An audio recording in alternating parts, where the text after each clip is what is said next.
Welcome sa atong programa,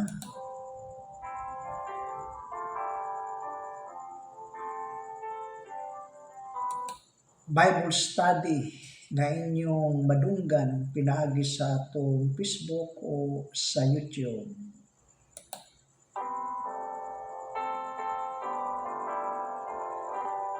Ang atong YouTube channel, Body of Christ, Broad Road, Sumayan.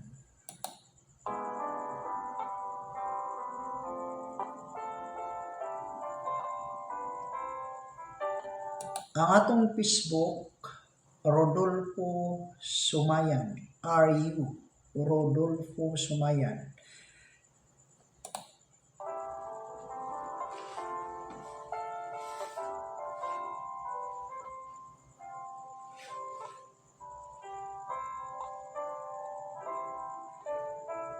Atong gipangumusta si Pastor Oli na sa Davao. Kumusta man ka, Pastor?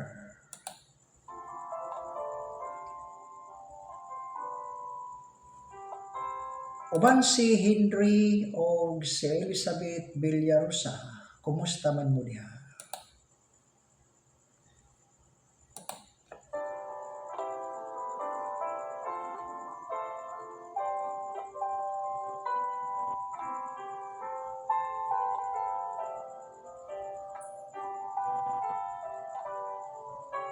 Ato tabanda sa Cotabato, si Pastor Juicy Gasa. Uban sila si Pastor Amlon na sa Kidapawan. Inyong pamilya dito banda sa Cotabato. Amlon's family, kumusta mo diha sa Cotabato? Hoy, si Pastor Alpas di ay naa sa Maguindanao. Kumusta man ka, Pastor?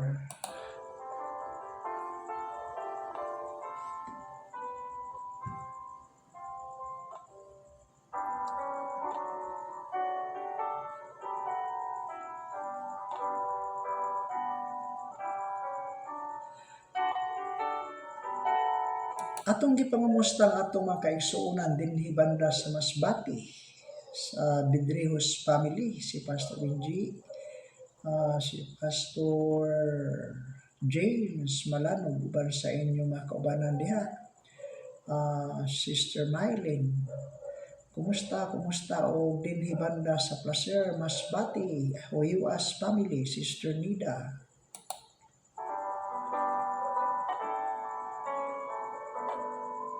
Si Brother Abraham Quijano, si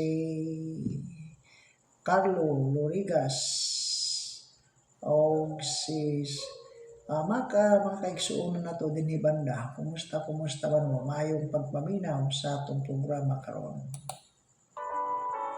Sister Rose pare, 5-5.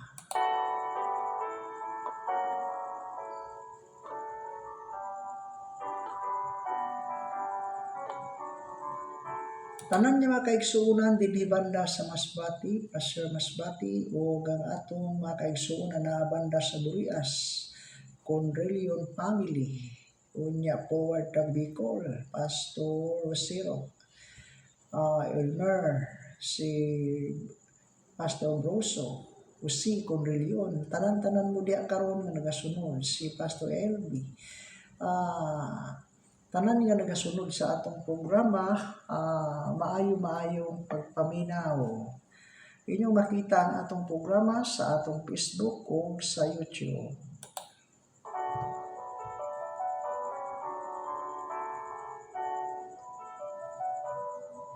Gipangumusta na to atong mga kaigsuonan na sa Sambuanga. Mga kaigsuonan diha na sa Alicia, Brother Taok family, kumusta man mo diha? Uy, si Brother Kimson, Pastor Kimson na hasta bina, asa makakaroon, kumusta man ka? Si Pastor Alonso, Balyares family, tanan-tanan, si Pastor Roland Dinso na hasta Bulig, kumusta man ka diha, Pastor?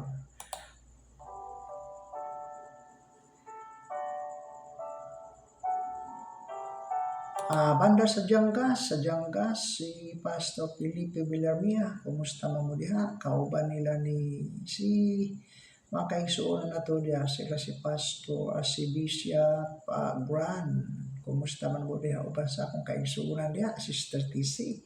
O maayong pagpaminaw, akong balikon makita ang atong programa sa Facebook na to o sa atong YouTube channel.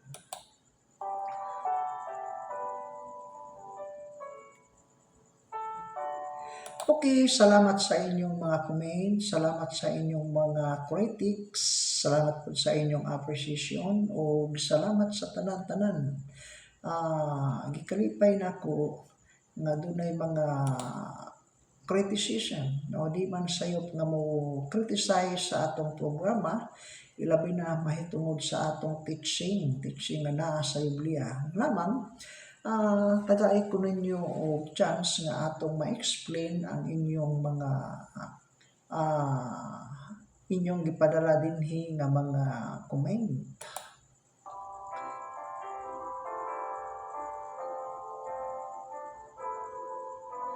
O diha banda sa Liti, Sausas family, Sausa, kumusta mo diha, no? Salamat kayo sa pagsunod sa atong programa, no?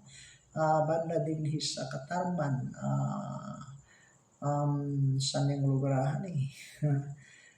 Salamat na mo diha, no? Sa nagasunod kayo mo sa atong programa. Akong gikalipay nga pinaagi niini, daghang mga butang nga atong mahisgutan.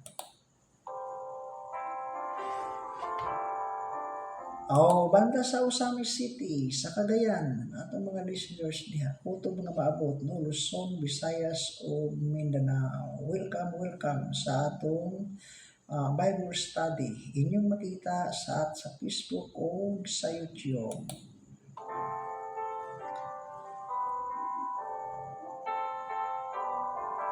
Okay, magbasa ta din og comment. Naay pangutana dinhi atong pagtagad, iyang question ningon siya, kining sa Revelations chapter 20 verse 11 hangtod sa 15, mao ba ni ang judgment nga tanang mga tao tapukon sa Dios, tanang nasod, tanan nga mga kapanahunan usahon sa paghukom sa Dios? Mao ba ni ang atong mao ba ni nga judgment ang gisgutan sa Revelations chapter 20 verse 11 hangtod sa 15? Okay, salamat kayo sa imong comment. Pangutana nga ang judgment nga mahitabo sa Revelations chapter 20 verse 11 hangtod sa 15. Actually, imon ani ang judgment.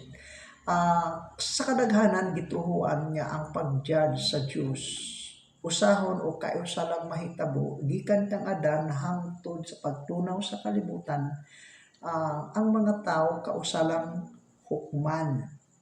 Mao na gituan sa kadaghanan, sila si Adan, si Enoch, si Noe, si Abraham, si Moses, mga prophets hangtod panahon ni John the Baptist, panahon ni Kristo 12 ka apostoles hangtod sa atong panahon sa Great Tribulation, panahon sa 1,000 years, usahon rag hukom sa Great White Throne Judgment. Mao na gituan sa kadaghanan.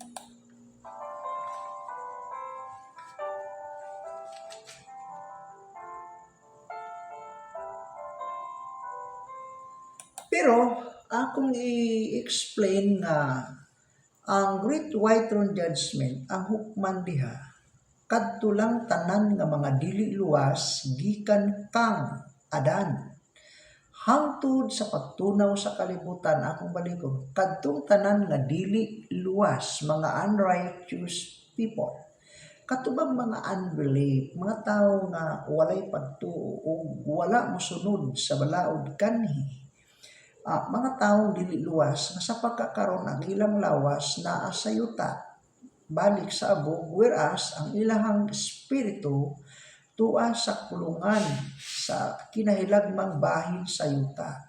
Kaya sa diha nga namatay si Kristo, miadto siya sa kinahilagmang bahin, lower part of the earth. Unya kadtong mga tawo nga walay pagtuo iyang giistoryahan. So nakigsulti siya dito. So naay mga tawo nga tuwa sa kulungan sa mga espiritu, didto na sila banhawon panahon sa paghuman sa pagtunaw sa langit ug yuta, moatubang sa great white throne. So dunay judgment mahitabo diha, isa ra ang judge. Ang judge diha mao si Kristo.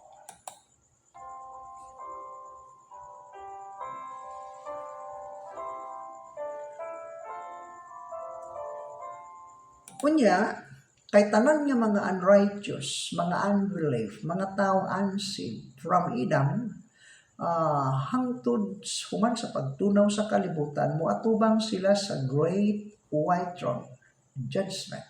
Isa lang ang judge, si Christ. A question, naabay mga righteous people moatubang sa great white throne judgment? Ang tubag, naa. Naay mga righteous gihapon hukman dihang napita, niya ng panahon na. Kinsa man sila, kadtong mga tao nga mga anak sa mga tao nga mipuyo-kuyog kang Kristo sulod sa 1,000 ka tuig. Kay ang tatag sa mga nato kinahanglan mata mo atubang sa judgment, sa hukom. Lamang kadtong mga binanhaw na unya mikuyog sa paghari ni Kristo, kadtong mga luwas nga nakalahutay sa great tribulation, mga luwas dili nato sila hukman sa great white throne judgment. Ang hukman nga mga luwas kadtong ilang mga anak, kay naa may physical dito sa 1,000 years makasulod unya mga anak pa.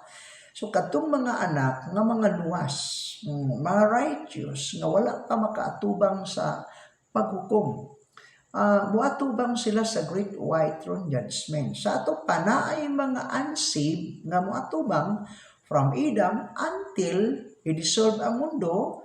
Unya naapoy mga righteous muatubang kadtong kuyog kang Kristo na naghari, nga mga wala pa makasinati, wala pa ma-undergo sa judgment, muatubang sila sa great white throne judgment. Mao na nga dunay 3 ka libro. Dunay 2 ka libro diha bahin sa binuhatan. Ang daotang buhat isulat siya ngadto sa libro, sa 1 ka libro. Ang maayong buhat isulat pod ngadto sa libro akong balikon. Ang daotang buhat isulat na sa 1 ka libro sa binuhatan. Ang maayong buhat isulat pod ngadto sa 1 ka libro nga binuhat sa mga ang ilang mga binuhatan isulat sa libro. Karon nailaing libro kanang gitawag nga Book of Life, basahon sa kinabuhi. So 3 ka libro na siya atong basahon ha.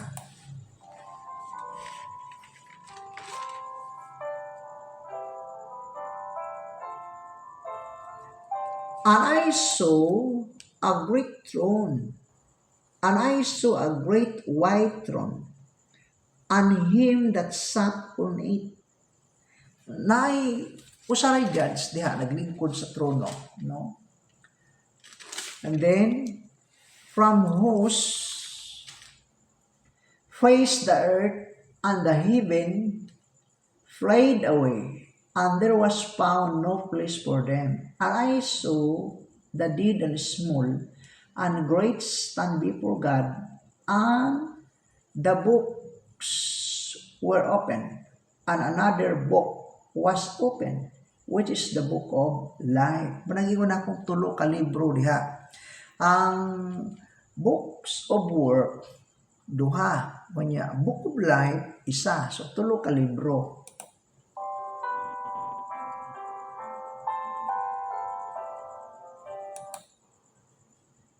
Were open, and another book was open, which is the book of life, and the dead were judged out of those things which were written in the book according to their works.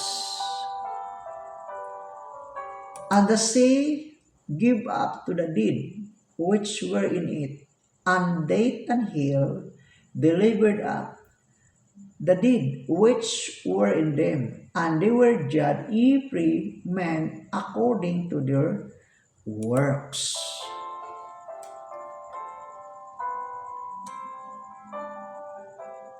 And death and hell were cast into the lake of fire. This is the second death.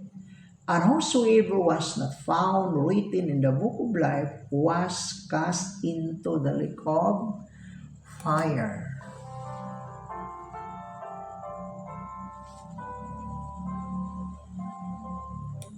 So, mao ni siya mga higalag kaigsuonan,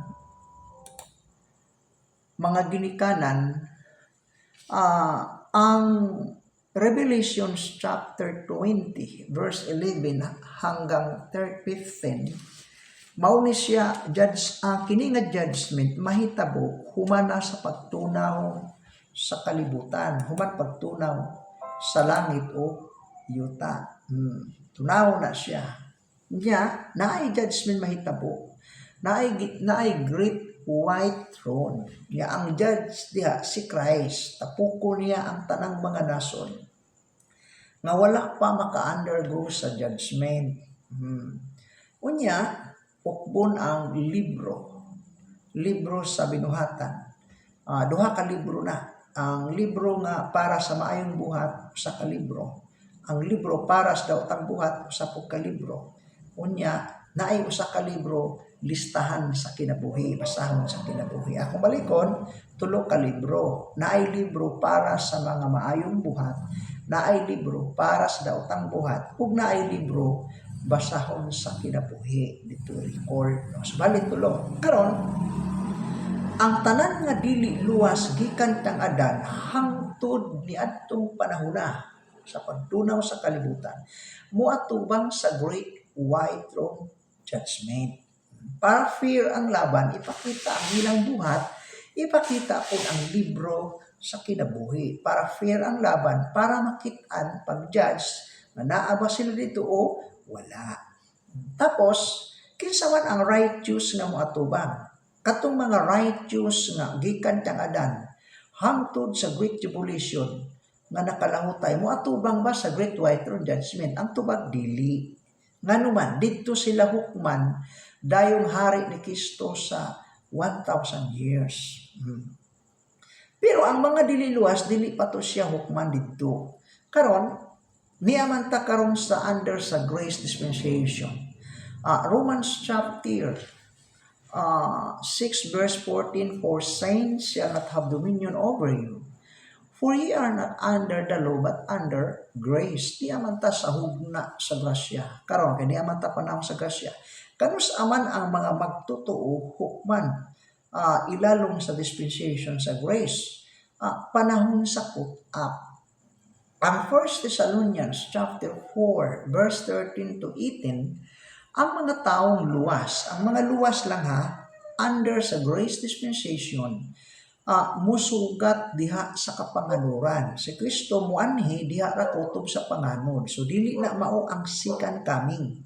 Kay ang second coming ang gisgutan sa John chapter 14 verse 28 o sa Acts chapter 1 verse 9 to 11. Katong giingon pa sa angel na ang inyong nakita dito sila sa bukid sa Olibo, ang inyong nakita nga si Jesus mikayag, makita sama sa iyang pagbalik, inyong makita sama sa iyang pagbalik. So, return, mubalik si Kristo diri sa earth.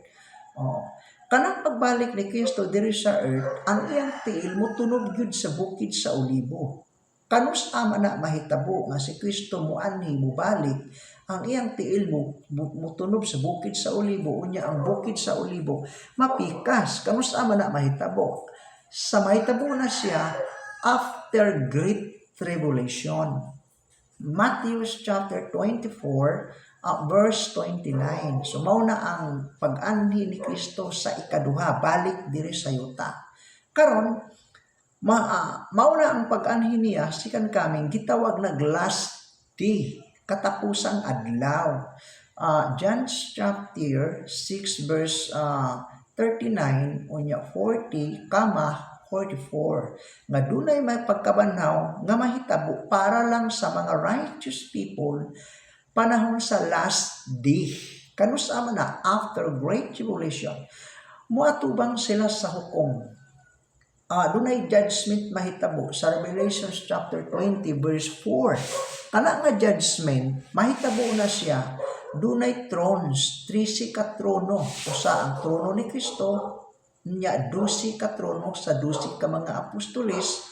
Ang 12 ka mga apostoles maoy mujudge sa 12 tribes of Israel, whereas si Kristo maoy mujudge sa Gentiles nation. So karon sa man mahitabo after great tribulation, last day. Kinsa ang banhaw diha? Mga righteous people lang, mga matarong. Dili kauban diha ang mga unsaved, unrighteous. Psalms chapter 1 verse 5 to 6. So ang mutindog diha nga congregation mga righteous people lang dayon muhari sila uban kang Kristo. Sulod sa usa ka libo ka tuig mao na siya. Karon sa paghari ni Kristo sulod sa usa ka libo ka tuig naay mga muso diha nga mga physical nga wa makasinatig kamatayon. Mauto sila ang mga anak. Pero katong mga binanhaw na, dili na to sila mga anak. Di na po to mamatay, dili na to sila hukman forever na ang ilahang kahimtang, no? Ang ilahang pagkalinwas. Karon kadtong mga physical nga mosulod sa 1,000 years mga anak pa to. Kadtong ilang mga anak naay mga luwas. Muatubang to sa great white throne judgment humagtunaw sa kalibutan. Kay ngun ani mangguna sa igsuon, paghari ni Kristo sulod sa usa ka libo ka tuig, si Satanas ihulog sa bottomless pit. Paghuman sa usa ka libo ka tuig ma-expire na si Satanas mugawa sa iyang bilangguan, iyang girahon, iyang tintalon ang gingharian ni Kristo. Makakuha siya og mga tao iyang baguyod sama sa bunbon sa dagat ang gidaganon ang iyang matintal. Karon paghuman niya na paulanan sila kalayo diretso nang dissolve ang mundo, tunaw na ang langit ug ang yuta. Tapos naa na po'y judgment kanang great white throne judgment. Si Kristo na lang ang mo-judge, hukman tong mga righteous nga nanginabuhi during 1,000 years.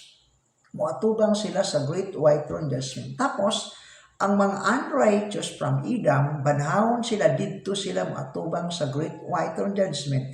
Mao nang gisgutan sa Revelation chapter 20 verse 11 to 15. Karon katong wala malista sa basahon sa kinabuhi itambog na sa linaw kalayo. Hasta si Satanas itambog. Verse 10, chapter 20. Unya ang mananakong mapintas o ang bakakong propita giuna nagtambog dito. Unya ang mga dililuwas itambog po. Mo nang sa verse 15, and whosoever was not found written in the book of life was cast into the lake of fire. Karon ang mga taong luwas under sa grace, kay ni amanta panahon sa grasya, for sin shall not have dominion over you, for ye are not under the law, but under grace. Unya, Romans 7:6, gipahigawas na kita sa kasubuan, nga nagulipon ka nato. Busa, mag-alagad kita, dili na ubos sa karaang sinulat, kundi ayon sa espiritu sa panahon sa grasya. Sumunay atong sunod, ilaw man ta sa grasya. Karon atong basahon para clear, no? Romans chapter 7 verse 6 nagingon dinhi, but now we are delivered from the law, that being dead wherein we were held, that we should serve in the newness of the spirit and not in the oldness of the letter. So di ang magita under sa grace. Ang mga taong panahon sa grasya nga mga luwas lang. Ang mga luwas lang, mga saved people under grace, mao ang musugat diha sa kapanganuran. Muanay si Kristo diha ra kutob sa pangano, dili mo diretso sa yuta. So lahi na sa nga pag-anhi. Lahi na ang diskutan dito sa John chapter 14 verse 28 ug sa Acts chapter 1 verse 9 to 11. So lahi ng Thessalonians chapter 4 verse 13 to 18. Kanang pag-anhi ni Kristo nga diha ra kutob sa panganod, gikan sa langit mo anhi siya, no? Unya ang tanang mga luwas under grace, banhawon, musugat, unya katong mga dili wala mamatay nga naabtan sa pag-anhi ni Kristo under grace, katong wala mamatay, automatic i-change ang atong lawas. 1 Corinthians chapter 15 verse 50 to 53. change sa usa ka pagpamilok automatic. Unya sakgaon ta kuyog ni adtong mga luwas under sa grasya nga binanhaw, sakgaon ta nga mutagbo ni Kristo didto sa kapanganuran. Nganong mutagbo man?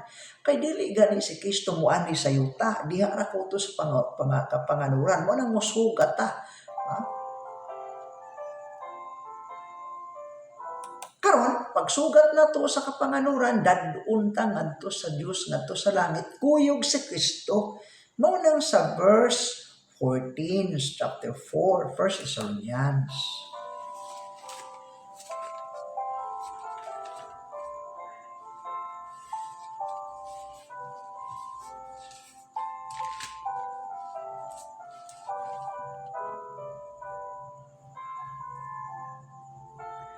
Verse 14, chapter 4, 1 Thessalonians.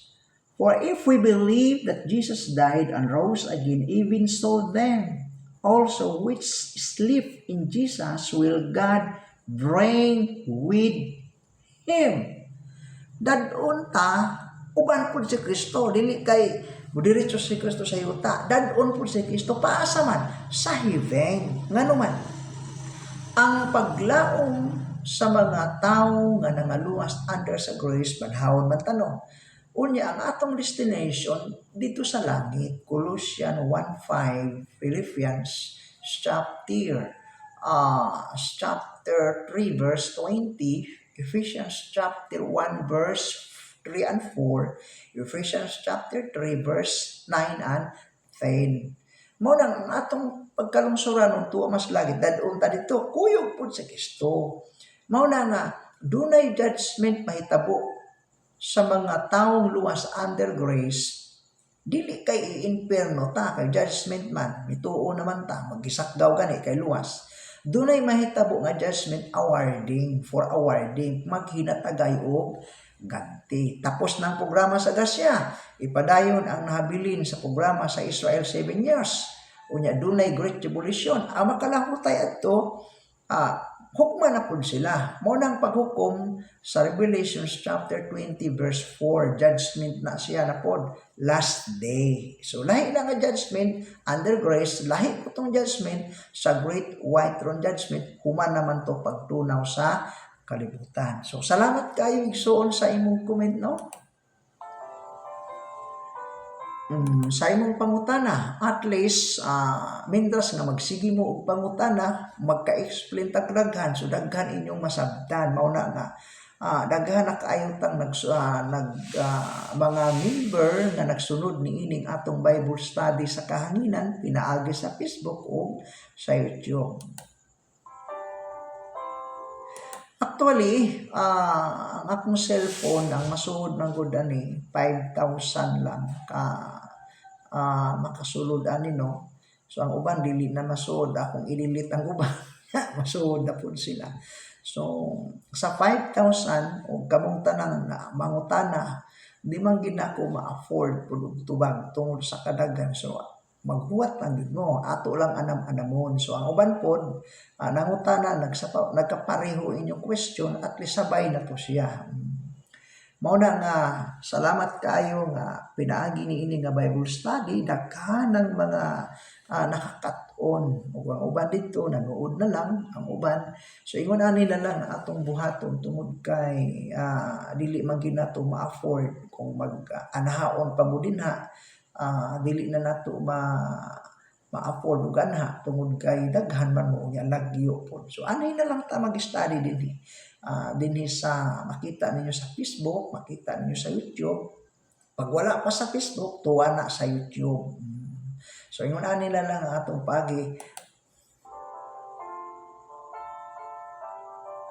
Kunya, salamat kaayo sa inyong mga comment, sa inyong question. Salamat po kaayo sa inyong mga criticism. Akong gikalipay na at least kung mo criticize mo, at least makabantay ko atong mahatagan o importansya o niya ato siyang ma-explain.